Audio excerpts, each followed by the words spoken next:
Have you ever looked up at the moon and thought that you saw a face peering back at you? If so, you aren't alone. The face you're seeing is known as the man in the moon. People have been observing this lunar phenomenon, which is seen as different figures by cultures around the world, for hundreds if not thousands of years. Although there are mythological stories that seek to explain the figure's presence on the surface of the moon, there's also a perfectly scientific explanation.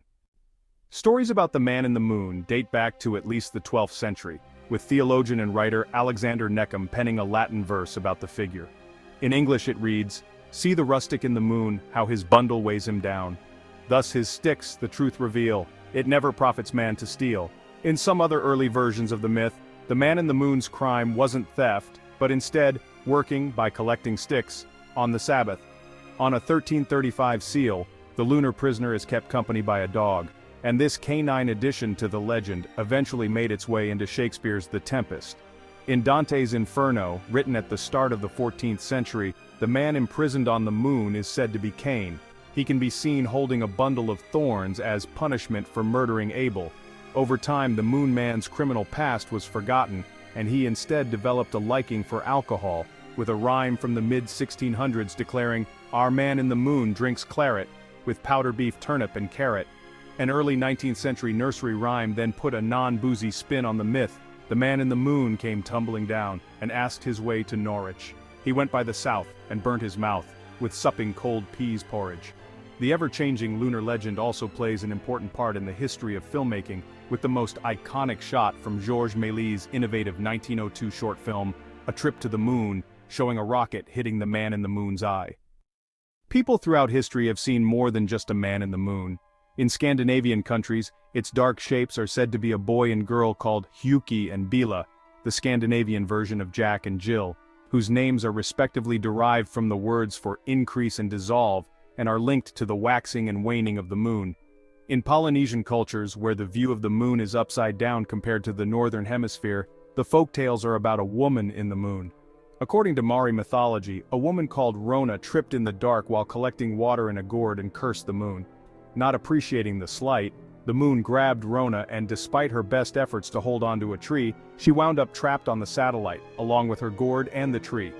In the Hawaiian version, a woman called Hina chose to live on the moon after tiring of life on Earth. There are also many cultures that see animals on the moon. In Peruvian folklore, a fox climbed a rope to the moon. In America's Pacific Northwest, a Salish story is told of a wolf falling in love with a distrustful toad, which hopped away and landed on the moon.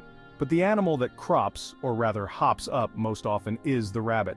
In China, the moon rabbit, also known as the jade rabbit, is the friend of the moon goddess Chang'e, and uses a mortar and pestle to grind the elixir of life.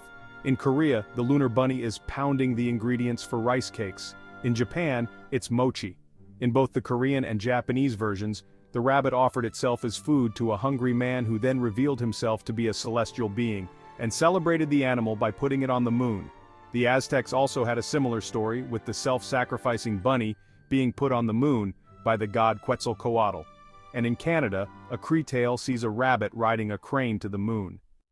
The scientific explanation behind so many people seeing a face or figure in the moon is pareidolia, the human ability to ascribe meaning to random shapes and patterns. The human brain is particularly skilled at spotting faces, and sometimes the fusiform gyrus, the part of the brain responsible for facial recognition, is a little too eager. Pareidolia is why people see the Virgin Mary on a grilled cheese sandwich and Elvis Presley on a rock. When looking at the moon, the human brain often identifies a face in the surface's darker patches, known as Maria or seas. Early astronomers mistakenly thought these areas were filled with water. The Maria are massive craters that around 1 to 4 billion years ago filled with lava that then hardened. The lava is less reflective than the rock that makes up the rest of the lunar surface. For people in the northern hemisphere, it's the seas of serenity and rain that look like eyes, the seas of islands and vapors that form a nose, and the sea of clouds that becomes a mouth. If you enjoyed learning about the science behind the myth, make sure to subscribe to our channel and hit the bell icon for more fascinating content.